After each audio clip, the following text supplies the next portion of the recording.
Eshadai, Adonai, le Dieu tout-puissant, le roi compatissant. Lui que le ciel révère, que la terre préfère, que tout l'univers le vénère. Eshadai, le Dieu sans fin, je lui dois ma délivrance, il est ma puissance. Le Dieu de mes espoirs, il me fait voir tous ses exploits, en lui je crois. Alléluia. À Dieu, notre Père, au Seigneur Jésus-Christ et au Saint-Esprit, soit la gloire, l'honneur, la puissance et la magnificence d'éternité en éternité. Frères et sœurs, bien-aimés en Jésus-Christ, shalom. Nous continuons notre business, celui de vous partager la parole de Dieu.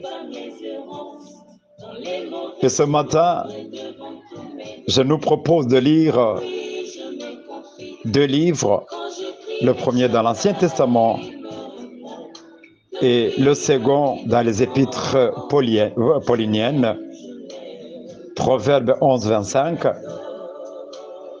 et 2 Corinthiens 9, 7. Proverbe 11, 25 nous dit: une personne généreuse sera comblée, et qui donne à boire sera lui-même désaltéré. Une personne généreuse sera comblée, et qui donne à boire sera lui-même désaltéré. C'est un principe divin. 2 Corinthiens 9, 7. Il faut donc que chacun donne comme il l'a décidé, non pas à regret ou par obligation, car Dieu aime celui qui donne avec joie. Il faut donc que chacun donne comme il l'a décidé, non pas à regret ou par obligation, car Dieu aime celui qui donne avec joie. Parole du Seigneur. Eshadai, devant tes yeux, je suis précieux, car je vaux le prix de mon salut. Frères et sœurs dans le Seigneur, nous avons consacré le mois de mars à l'enseignement concernant les disciplines chrétiennes. Et ce matin, si je ne m'abuse pas, nous sommes à la 4e, appelée la générosité. Soulignons tous la générosité comme discipline chrétienne et comme vertu. Le sage Salomon, dans ce chapitre 11 des Proverbes, si vous commencez dans les versets 23-24, en descendant au 25e, il entame un groupe de proverbes consacrés au thème de la générosité. Si vous lisez bien, vous allez comprendre qu'il se pose une question. Comment peut-on augmenter la richesse en la distribuant aux autres? Selon les calculs humains, quand vous donnez, c'est comme si vous restez vide. Mais dans le principe ou dans la discipline de la générosité, ce n'est pas le cas.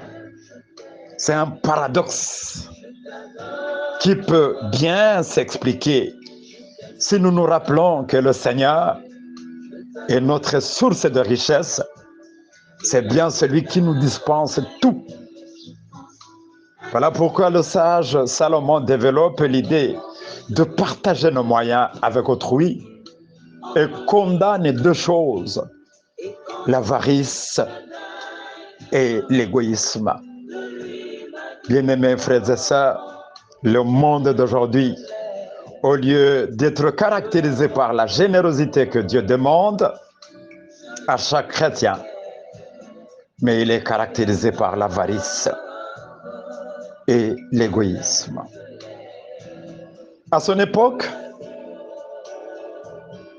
l'apôtre Paul touche ou parle de la même thématique de la générosité en précisant la manière de donner. Il commence par une vérité générale. Qui sème peu, moissonne peu. Et qui sème beaucoup, moissonne en abondance.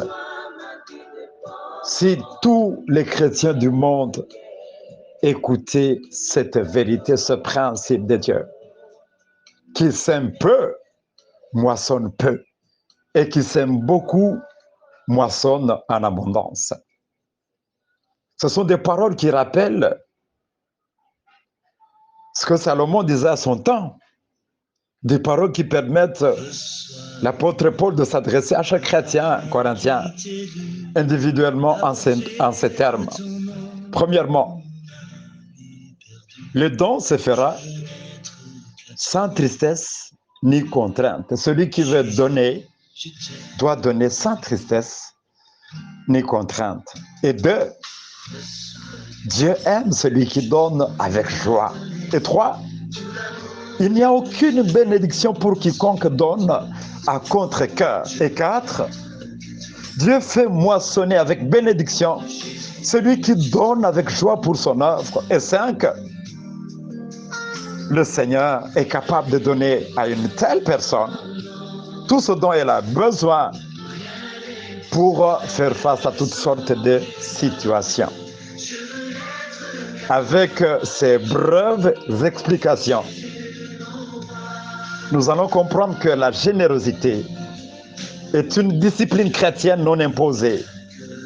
Une discipline chrétienne dont le but est de manifester la nature et le caractère de Dieu.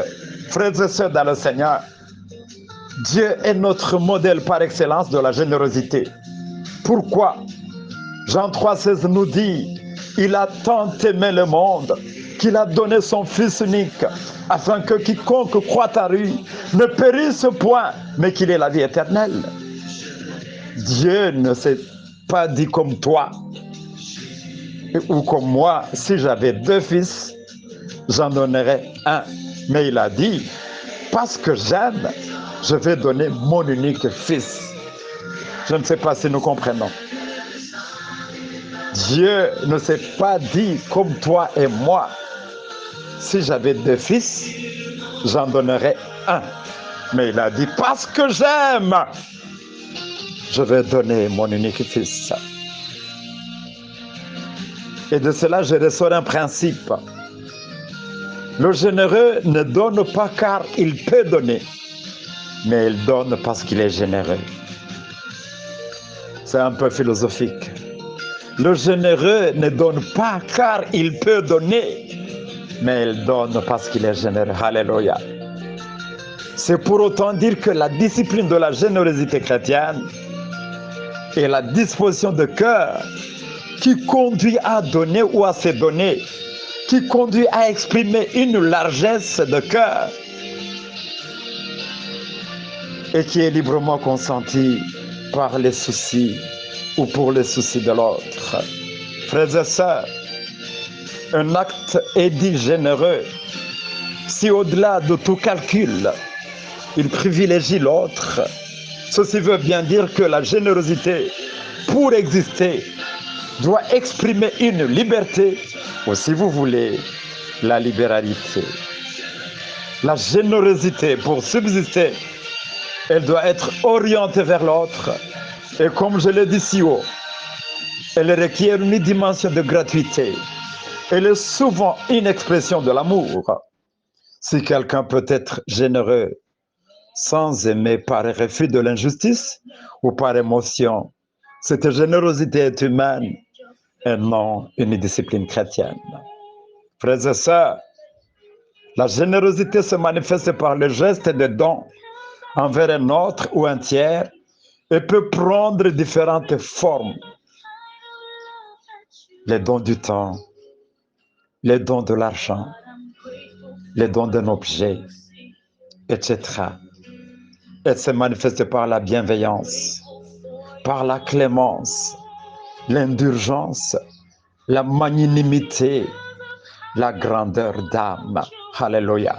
Frères et sœurs, Tout chrétien généreux doit être capable de soutenir matériellement, financièrement l'œuvre du Seigneur par des contributions généreuses. Il doit considérer la générosité et le partage comme partie intégrante de sa responsabilité, de sa discipline. Un chrétien généreux, premièrement, assume la responsabilité de répondre aux besoins financiers dans l'Église et dans la société. Et des deux, il donne avec joie et libéralité. Et 3, il aide les gens ainsi que l'œuvre de Dieu. Et 4, il contribue aux besoins financiers pour l'avancement du royaume de Dieu. Et 5, il est prêt à vivre avec moi pour soutenir financièrement l'œuvre de Dieu. Et 6, il est convaincu que tout ce qu'il a appartient à Dieu et que lui est un simple gérant ou intendant de Dieu. Un chrétien généreux doit éviter de s'enorgueillir. C'est pourquoi quand je vois des dons, des offrandes qui sont données ou qui sont demandées à quantité, qui a $1000, qui a $500, c'est en dehors du principe que je suis en train d'enseigner ici. Un chrétien généreux doit éviter de s'enorgueillir, de condamner ceux qui ne donnent pas, ne doit pas donner par de mauvaises motivations, servant ses mérites personnels. En conclusion, tout croyant est appelé à pratiquer cette discipline de générosité. Évidemment, en s'appuyant à la Bible, il doit donner ce qu'il peut, mais selon la bénédiction ou en proportion de grâce que Dieu lui a accordée. Évidemment, selon mon propre constat, beaucoup de gens se contentent de dire qu'ils sont chrétiens, mais ne cultivent pas la générosité en eux. Ils n'ont jamais pris à cœur d'investir dans le ministère de Dieu, ni d'aider leurs prochains dans leurs besoins. Il y a une discipline et un principe à respecter. Donnons afin que nous recevions en retour. Dieu veut que chaque chrétien suive son exemple. Il veut que nous créions un héritage spirituel de générosité. Frères et sœurs, la générosité ne dépend pas de ce que nous avons, mais de ce que nous sommes. Elle ne dépend pas de notre couleur, ni de notre position sociale, mais de notre intimité avec Christ. L'on donne non pour recevoir une bénédiction, mais pour être une source de bénédiction. Veux-tu être généreux? Retire ton nom sur la liste des avares et des égoïstes et inscris-toi sur celle de ceux qui donnent comme ils l'ont décidé, non pas à regret ou par obligation, car Dieu aime ceux qui donnent avec joie. Que Dieu nous bénisse.